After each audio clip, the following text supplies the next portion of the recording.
Hello class 9th, this is Rohit Tiwari and we were discussing chapter number 2 from geography book. This chapter actually it is little bit lengthy, so it will take more time. Let me revise you that what we have discussed till now. The chapter name itself, it's endogenetic movements and it's causing earthquake and mainly volcanic eruptions. So both are caused by endogenetic movements.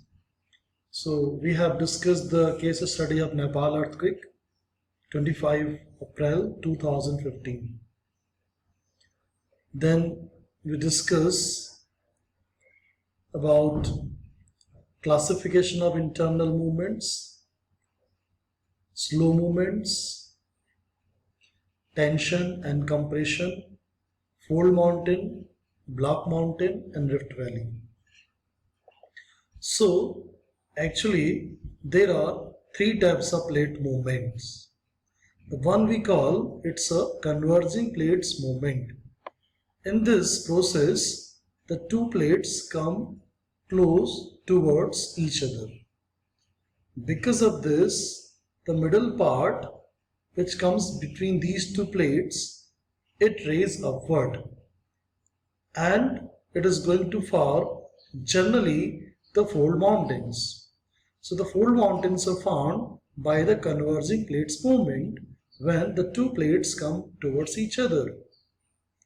Like the Himalaya was formed because of Indo-Australian plate and Eurasian plate.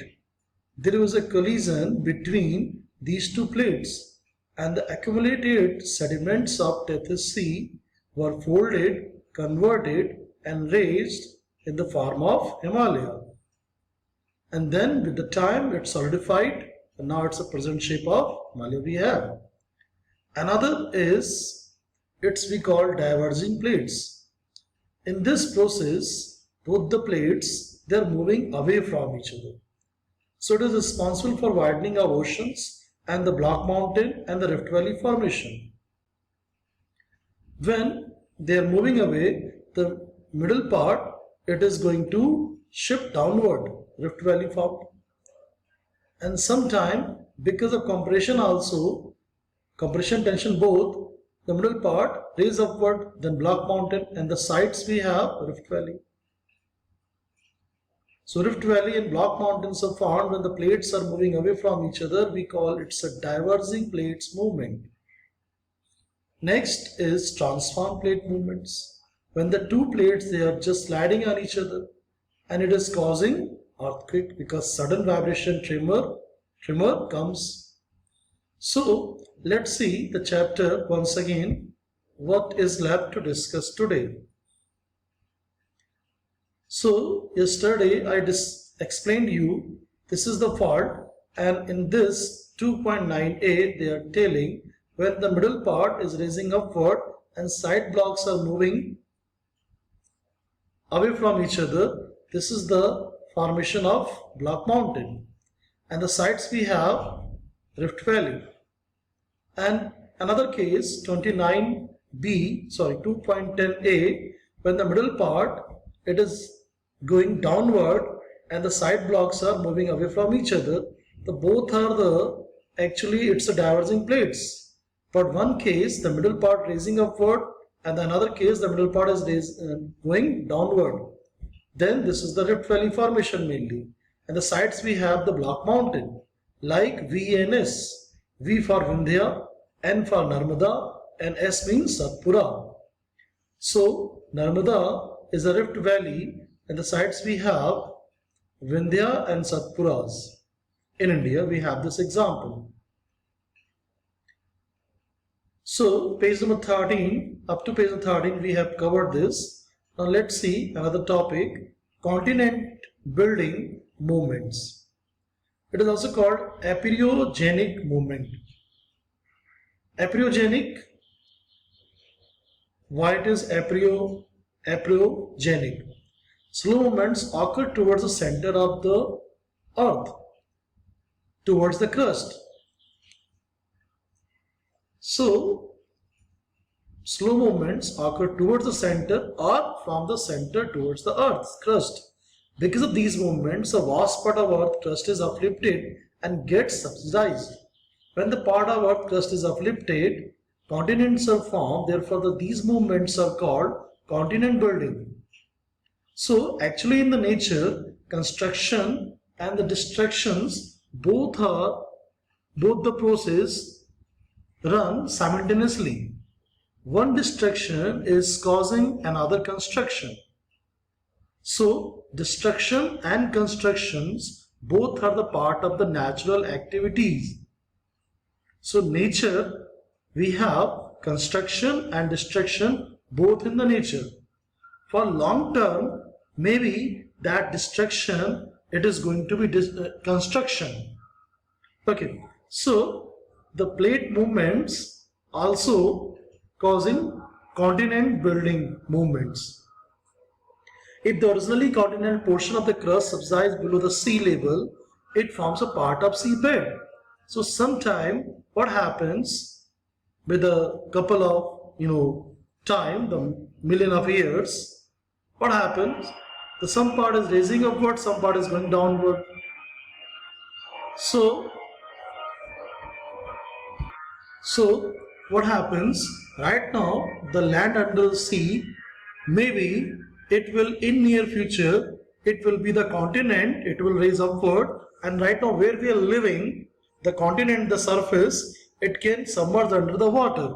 So these plates, they are moving, uplifting and shifting downward, upward and downward movement. So sometimes, like right now where we are living on the surface, maybe this part of the earth, it was under the water.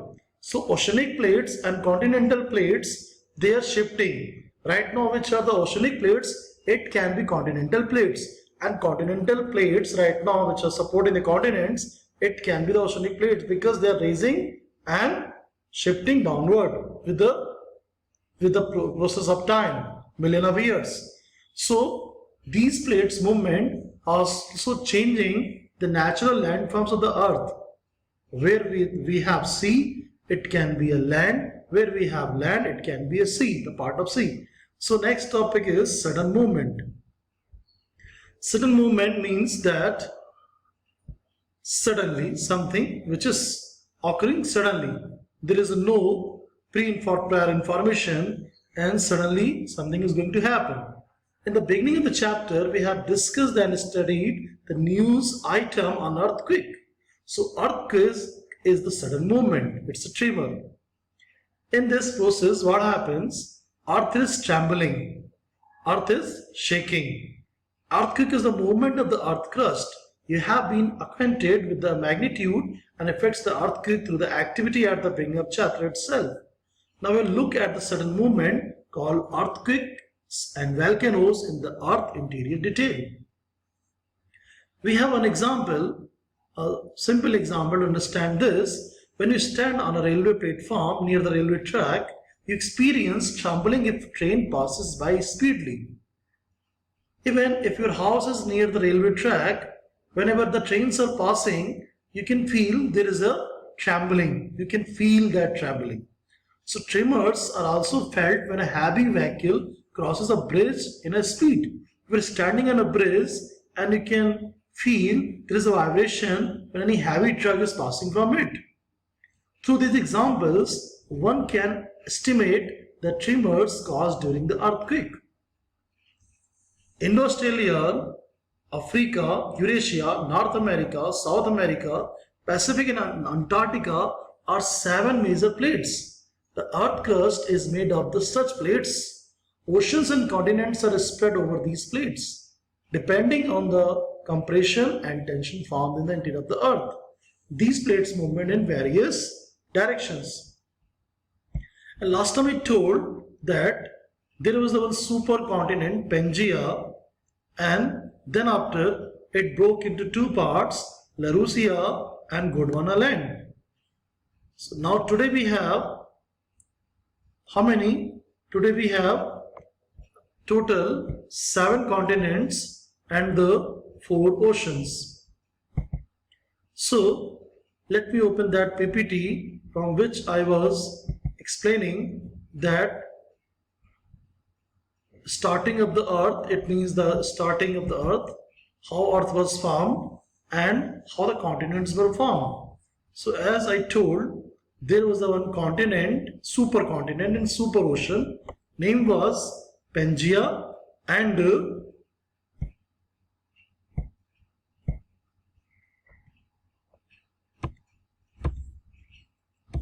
it is called Alfred Wegener continental theory. He was a German scientist and he gave this theory. If you're going to attach South America, Africa, they're going to join perfectly. So that supercontinent name was Pangaea. And other continents, after this, what happened? The Laurasia and Gondwana, two parts separated from the main part of Pangaea, and then gradually we have come to this day, present day. Now we have South America, North America, Africa, Asia, but these all land masses, they were together from today 225 million years ago. It was about supercontinent. It was surrounded with a water body which was the superocean Panthalassa. Okay, so Pangaea, and then after, now last time we told these are the tectonic plates which are supporting oceans and the continents.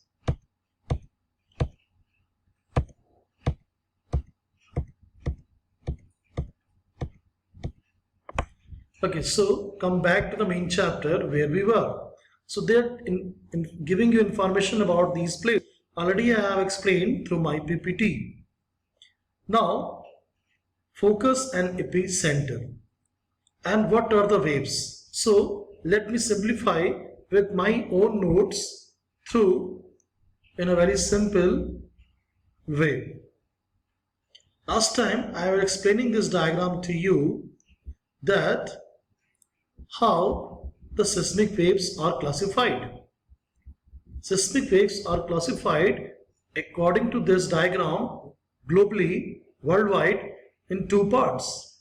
Body waves, surface waves. In the body waves we have P waves, which is also called primary waves, and the S waves, which is also called secondary waves. Surface waves, waves and railing waves. Railing waves we don't have to study, it is not in your course, but we have to study P, S and L. L is the surface wave and P and S are the body waves. And how it happens, you can see when any earthquake comes, there is a focus of earthquake, there is a fault, there is an epicenter, focus from where it is going to originate, and then the fault scrap. Like suppose you can see the concentric circles, and that vibration is producing from this focus, and the first portion which is going to touch the earth land surface, it is called epicenter. The too much loss of property and human lives. So what happens, you can see there is a vibration, circles are there, 1 circle, 2 circle, 3. So which circle is going to touch the first land surface? Firstly the land surface is a center, too much destruction is taking place there. Then after, you can see there are some more circles, concentric circle, outer circles, their intensity is less. At the last, intensity would be very less. To measure the earthquake intensity, we use some instruments. And we have these instruments, we call these instruments, one is Richter scale, another one is Mercalli scale. The magnitude or intensity of an earthquake is measured. The Richter scale developed by Charles F. Richter. So because of that scientist, it is named as Richter scale. So this scale represents the magnitude of the earthquake. The magnitude is expressed in absolute numbers from 1 to 10. Each whole number increase in Richter scale represents a 10 times increase in power of an earthquake. So each number, it is 10 times more than previous number. If the one magnitude, then second will be 2, means it's 10 times more than from the previous one. Next time we'll discuss something more in detail.